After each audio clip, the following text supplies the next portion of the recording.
There are three basic types of moral theories that we'll be looking at in the first half of this semester. And so for this, the fourth lecture of Philosophy 220, we'll be looking at a brief introduction to those three types of moral theories. Lectures 5, 6, and 7, which will conclude the first half of the semester, will go more in depth on each of these three types of moral theories. Okay, we're addressing types of moral theory, so before we get to the two major types that your author is going to introduce us to, let's take a look at moral theory. Just a brief definition. A moral theory is the attempted explanation of why a person, thing, or action is good or right, and we will be spending most of our time examining actions and trying to determine through moral theory whether an action is good or bad, right or wrong. Now, moral theory should not be confused with a moral code, which is much more of a rule or law-based statement, whereas a moral theory is attempting to give an explanation about why something is good or why something is bad. Codes never attempt those kind of explanations or interpretations. They're just very straightforward statements saying this is good or this is bad, he is right or he is wrong.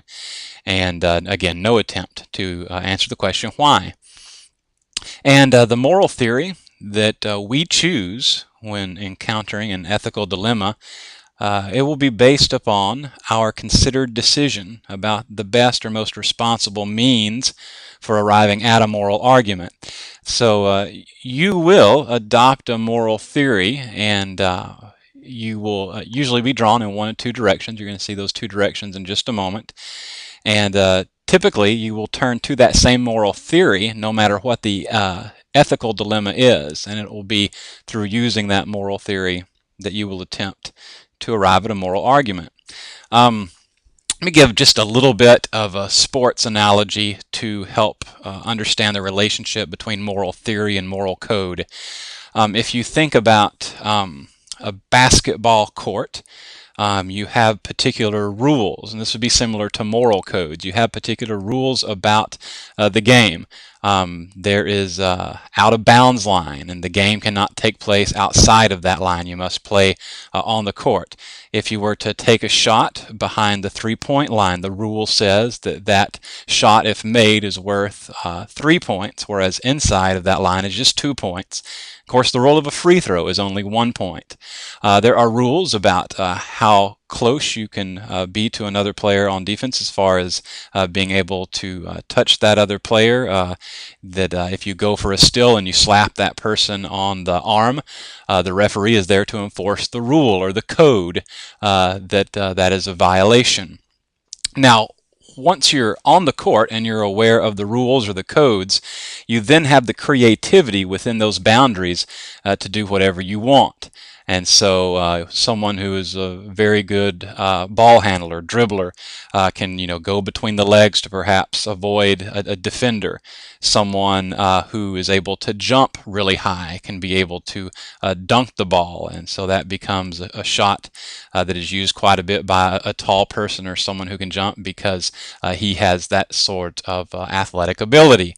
And this is what we mean by theory. Theory means once you are within the boundary of the codes and the rules, then you then have the creativity and moral theory to do the very best you can in that particular arena. And you could think about that with a football field or a baseball diamond. Maybe those of you who have more of a musical orientation, you have particular codes or rules, with the keyboard on the piano about what particular sounds and notes will be made on the keys that you press. But then you can put that together. You can, in your creativity, come up with your own theory and then form a unique musical piece. And so I hope either that analogy with music or the analogy with sports will help you understand the relationship between moral theory and moral code. Okay, one of our first major theories is in the realm of the deontological theory. I know deontological is a big word, but simply stated, it means any sort of moral theory that is based upon laws or rules as determining the ultimate good. Deontological ethics, we usually associate Immanuel Kant of the late 18th century with being the primary presenter of a deontological approach to ethics. Kant had a struggle with religion. Religion was being heavily criticized during his time about how philosophically sound it was. And so Kant actually established the idea that there are two different realms of reason. One he called pure reason and one he called practical reason. And he said when it comes to the existence of God, that's not something that can be proved or disproved in the realm of pure reason. But when he moved into practical reason, he said, perhaps we can't prove God's existence in a scientific way, but practically speaking, Kant said God brings about the idea of morality, and therefore he would say God exists as an agent that encourages us to be moral or ethical beings. And of course you all know there are other grounds in religion or God that one could use to make a moral argument, but that's the position Kant was coming from. Now, in his conclusions concerning practical reason, he argued that, and this is a really important term to have in your notes. I can guarantee you that when you come to your first major exam on moral theory, we will definitely have something on that exam about the categorical imperative, and that is the teaching that Kant is most well known for. It's stated in many different ways, but the basic idea, and you can look at your textbook for the definition given there, although I think it's a little convoluted. The basic idea with the categorical imperative is when you are choosing a moral action, it is most moral when it can be applied by not you, but also others, and not only you and others performing this moral action, but in the same context. The word I like to use here is universal, that the more moral or ethical the decision, the more universal it is. It could be applied by anyone, anywhere, if the circumstances match up the same. Now here's something that I think will really help you understand the categorical imperative. It is very similar to what Christian people refer to as the golden rule. So do unto others as you would have them do unto you. That is very much a categorical imperative idea that you treat others in the way that you would want to be treated. This deontological approach is often called, I know your author prefers this term, a non-consequentialist theory. And it puts the reason to judge an action as moral or immoral in the action itself.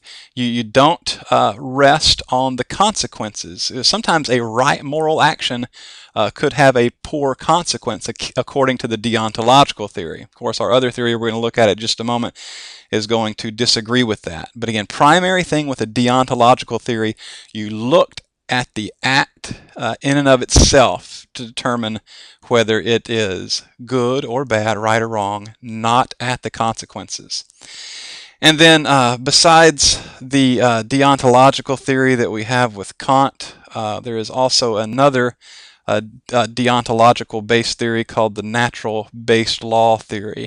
And this is the fact that individuals who look at nature will argue that nature obviously follows particular laws or rules, and so those who adopt this theory will say that you simply need to observe nature carefully, and nature will teach you what is right and what is wrong.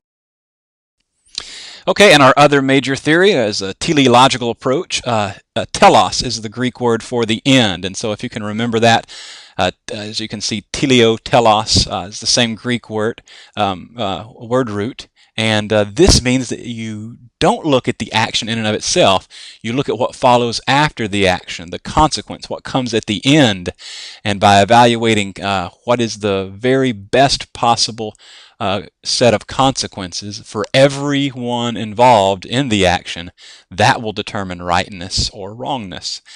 John Stuart Mill, born 2 years after Immanuel Kant died, presents this theory because he disagreed with Kant. And he did say the consequences of action are what actually determine the rightness or wrongness of an act. And again, everyone involved has to be considered for John Stuart Mill's approach. We call this approach to moral theory utilitarianism. Okay, you look at the utility of the action, what happened from that action. There are within utilitarian theories a couple of different approaches. You can read about these in your textbook. Just briefly, one is an act-ordered utilitarianism, which means you look at the actions that follow from the primary action or the first action taken, the consequences, and you just look at what followed after to determine was that the best possible outcome. Now, some utilitarians go a step further and have a rule-based utilitarianism. It says after you observe the consequences, you then try to establish a rule that should be followed to try to repeat that same set of better consequences in the future. And then your textbook also brought up another moral theory that's teleological called ethical egoism, which means, you know the term ego, looking at yourself and always trying to bring out the best possible outcome for you. Okay, so not looking at everyone involved, but only looking at you and always acting in such a way that it turns out the best possible way for you.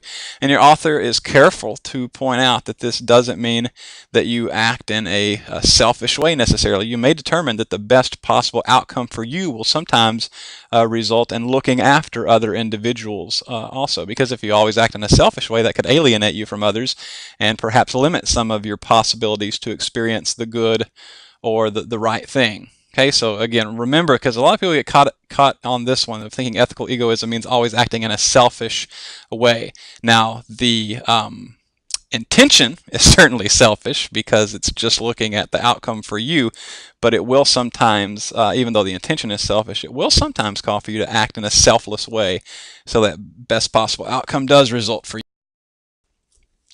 Okay, and then we look at how we evaluate moral theory. Although we cannot definitively identify one moral theory as always completely accurate, there are three criteria that can help us eliminate an invalid or weak moral theory. So let's take a look at these three criteria. Okay, number one, how consistent is the theory with the considered judgments that we have reached? So let's take the theory it's about religion, and let's say people should have religious freedom. Okay, that's a big part of the First Amendment of the Constitution of the United States.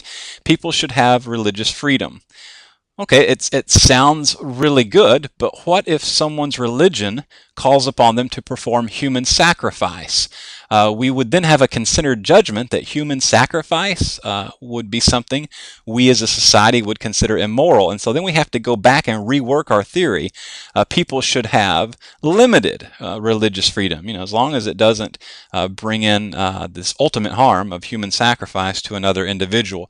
And that is really the way that our considered judgments and moral theory works. They continue to shape one another back and forth. As you can see, we began with one theory, people should have religious freedom, and looking at some of the considered judgments involved there about human sacrifice, we then put in the word limited. People should have limited religious freedom. Okay, what if all college students decided that their moral theory was that exams are useless and should not be used to evaluate students? Okay, so college students all band together and they make their moral theory that exams are actually detrimental to their success in college because they have test anxiety. It makes them nervous, and so tests shouldn't even be used to evaluate students anymore. Students at the end of the semester should just tell the professor how much they learned, and they will tell the professor if they deserve an A, B, C, D, or F. So it will now be up to the student to decide. So let's look at our second criteria with that situation. How consistent is that theory with our own moral experiences? Well, I think we could all say that that is ridiculous, although you could probably trust that some students would come and say, I started off the semester really well and was definitely an A student, but then I ran into some family problems later on in the semester and it distracted me. And so I'll be honest with you, Professor, I probably dropped down to a low B. Okay, there would be some who would probably have that much of an honest appraisal, but we know that many would just come forward every time and say, oh, I earned an A, and maybe without having done any work.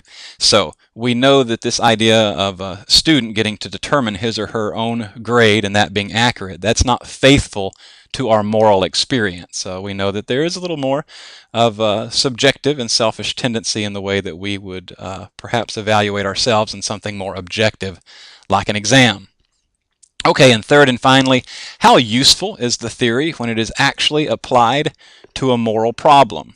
Okay, so let's say that we're doing a case study on some marriages that are in trouble, and we discover that many married men are having trouble in their marriages, and they admit that the reason why is because they are having pornographic thoughts and it's taking attention away from their wife because these pornographic thoughts are about other women, and that's probably what's causing a strain in the marriage. And so we maybe would come up with the moral theory that married men who have pornographic thoughts should always be punished.